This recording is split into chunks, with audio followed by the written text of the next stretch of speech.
Siri, welcome to an incredible Spectrum Indian Wells. We're so thrilled to have you here. This is the second anniversary, and I know you've had a lot of people looking at your work. One of the things I think that your work is so iconic. It's interesting. We can go to so many shows, and I'm not talking about just Redwood Media Group shows. I'm talking about shows throughout the country, and we can look at sculpture and we can look at artwork, and we will never find anything that is anywhere near resembling the work that you do.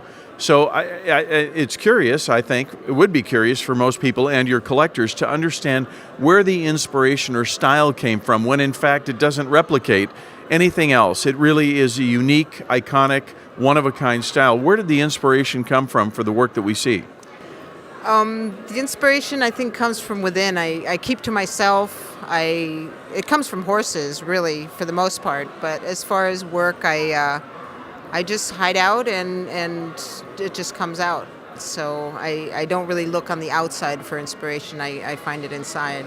So was this something that happened in your childhood when you were very young and you were attracted to horses, and it just has stuck with you all this time? Well, I actually started doing little clay figurines, like little miniatures of like dogs and cats and birds and whatever.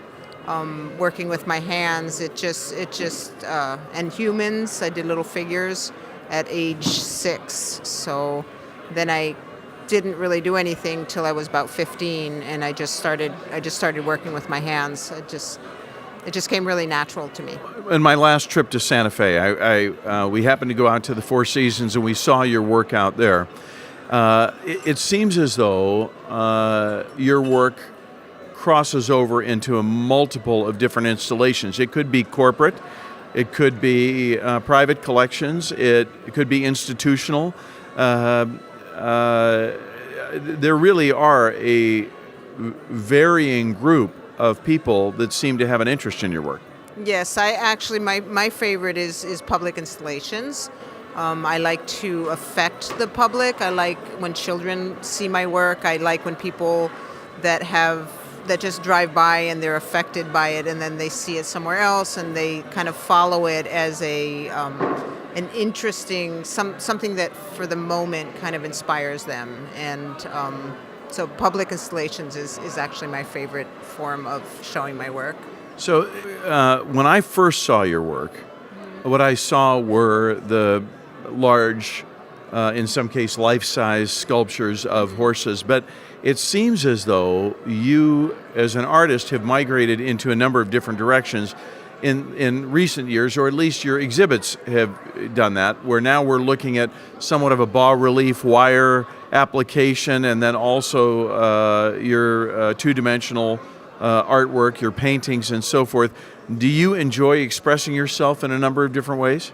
I do. The bas-relief is something I did when I first started working, and it's the beginning of every piece, and then you just keep going and fill it in with more material. So I started stopping at the beginning because the beginning is actually the whole piece. So I use those as the soul of the piece, really. Yeah. Well, each year at Spectrum Indian Wells, we choose an exhibitor that we feel best represents the overall influence or thrust of the show, a direction that we, as show owners, would like to take the show in the coming years. And each year we choose an exhibit, an exhibitor that we feel best represents that inspiration for us. And they receive the Director's Award. And this year, for 2017, the Siri Hollander Gallery has won the Spectrum Indian Wells Director's Award. So congratulations. Thank you. I'm very, very thrilled. Congratulations to you. Thrilled to have you here. All right. Bye-bye. All right.